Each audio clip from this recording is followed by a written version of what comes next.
Madame, Monsieur, bonjour, bienvenue sur Liberty TV. Voici le résumé de l'actualité touristique de cette semaine. Le début de la haute saison risque d'être compromis en Égypte. Les accrochages meurtriers qui ont eu lieu le week-end dernier dans plusieurs grandes villes égyptiennes sonnent le glas pour la haute saison touristique qui s'annonce. Les manifestants réclament la fin du pouvoir militaire mis en place depuis la chute d'Hosni Moubarak.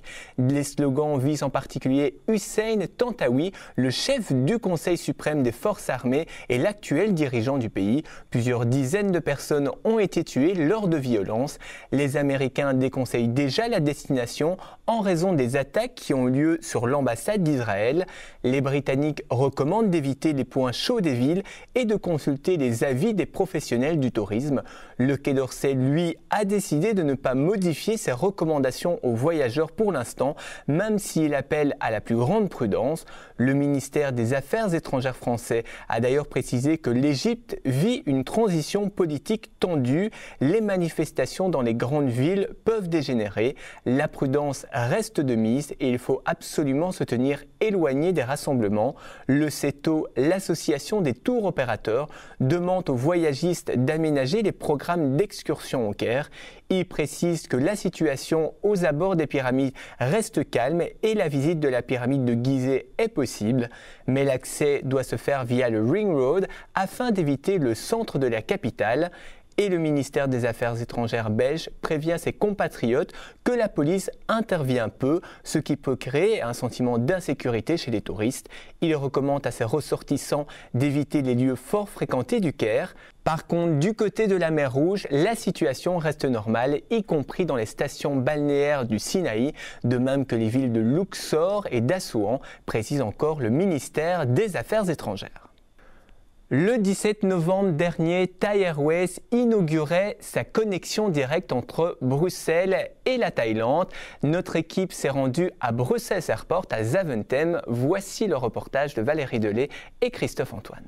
Le jeudi 17 novembre dernier, à l'aéroport de Bruxelles, se tenait la cérémonie d'inauguration des nouveaux vols de la compagnie Thai Airways. Il s'agit des premiers vols de la compagnie au départ de la Belgique. À raison de 3 fois par semaine, ces vols effectueront les liaisons entre Bruxelles Airport et Suvarnabhumi Airport, situé dans la capitale thaïlandaise.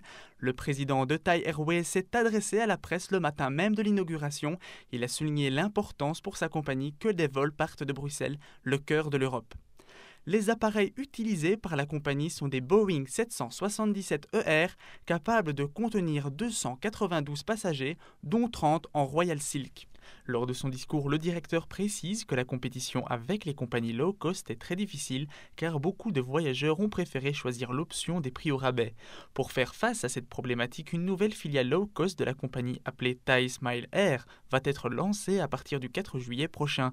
Mais cette création et l'achat de 37 nouveaux avions ont un coût, soit 4,5 milliards d'euros qui seront remboursés d'ici 2017.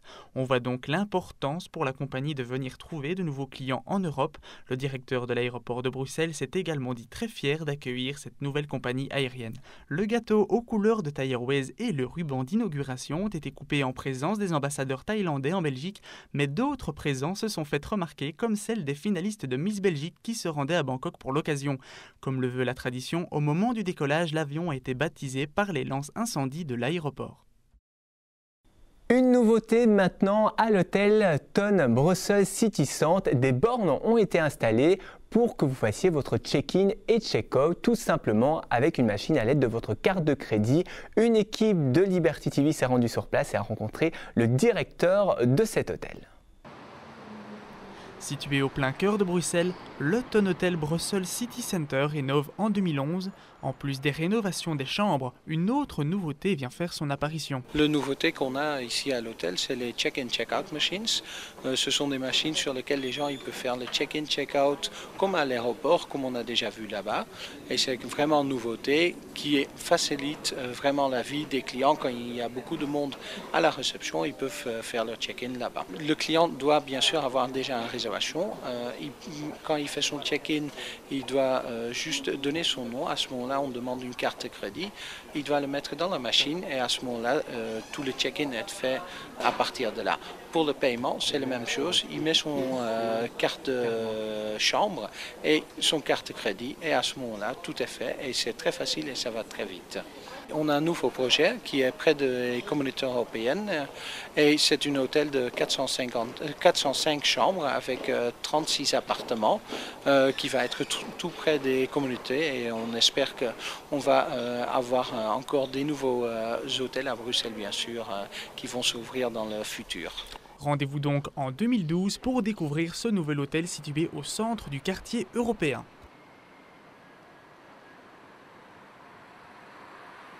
Jeudi dernier, la compagnie low-cost irlandaise Ryanair tenait une conférence de presse au sein du quartier européen, au Berlaymont exactement, en présence de Michael O'Leary, son PDG, qui a dévoilé 4 nouvelles destinations depuis l'aéroport de Bruxelles-Charleroi pour la saison estivale 2012. Il s'agit de Lacané en Crète, Corfou, mais aussi Memmingen ou encore Rodez dans le sud de la France.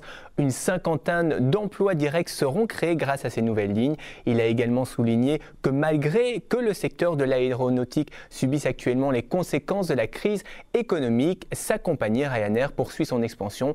À partir d'avril 2012, Ryanair comptera donc 79 destinations au départ de la Belgique et de l'aéroport de Charleroi-Sud. Nous y reviendrons avec un dossier complet dans nos prochaines éditions. Et avant de terminer ce journal, un petit coup d'œil sur la météo de ce lundi après-midi en France tout d'abord, où des nuages feront leur apparition dans le nord et le centre de l'Hexagone. Côté température, 6 degrés à Metz, 7 à Lyon, 9 à Paris, 11 à Bordeaux, 13 à Nantes, 16 à Marseille et toujours le maximum avec Ajaccio et 19 degrés. En Belgique, les nuages seront plus menaçants, surtout du côté de Liège. Il fera 9 degrés à Bruxelles, à Anvers et dans le Limbourg, 10 degrés en Flandre occidentale, 8 degrés dans le Hainaut, 7 degrés au Luxembourg et enfin 6 degrés du côté de Namur. C'est ici que se termine votre journal du tourisme. Merci de nous avoir suivis. Je vous rappelle que vous pouvez retrouver ce journal sur notre site internet le www.libertytv.com/tv où vous attendent également nos éditions précédentes en vidéo ainsi que toute l'actualité touristique 24 heures sur 24 et 7 jours sur 7 que vous soyez chez vous en vacances ou alors en déplacement. Bref, vous y aurez accès en permanence. Merci de nous avoir suivis et merci pour votre fidélité. On se retrouve quant à nous très prochainement. Je vous laisse sur de magnifiques images de notre belle planète. Belle évasion sur Liberty TV.